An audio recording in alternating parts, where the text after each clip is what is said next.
দেখুন, আমি 4 মার্চ 2023 সাল মমতা বন্দ্যোপাধ্যায়ের এই অত্যাচারের বিরুদ্ধে সেই সময় ব্যাংশাল কোর্ট থেকে আমি যখন জামিন পেয়েছিলাম, বেরিয়ে রাস্তার মধ্যেই বসে মাথায় চুল কামিয়েছিলাম, প্রতিজ্ঞা করেছিলাম যতদিন অবধি মমতা বন্দ্যোপাধ্যায় রাজ্যের মুখ্যমন্ত্রী পদ থেকে উৎখাত হচ্ছে, তিনি যতদিন না প্রাক্তন মুখ্যমন্ত্রী হচ্ছেন, মাথায় আমি চুল রাখবো। তারপরে অনেক তির্যক মন্তব্য, অনেক হাসি ঠাট্টা, অনেক বিদ্রুপ, তারপরেও আমি আমার প্রতিজ্ঞা থেকে এক চুল সরিনি। চুলের প্রতিজ্ঞা থেকে এক চুল সরানো যায়নি, কৌস্তব পাচ্ছি।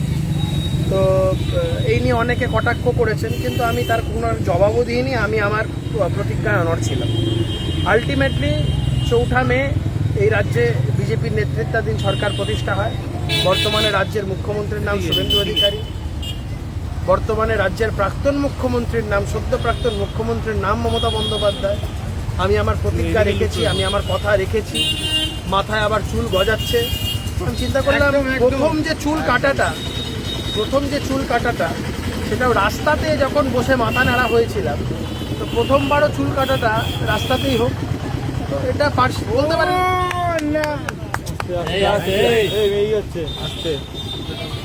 আপনারা বলতে পারেন এই বিষয়টা সিম্বলিক টু দ্যাট এক্সটেন্ট। তো সেই জায়গা থেকে দাঁড়িয়ে রাস্তায় বসে যখন চুল কামিয়েছিলাম, রাস্তাতেই বসে প্রথম চুলটাও কাটলাম, চুল গজানোর পর। সিম্বলিক।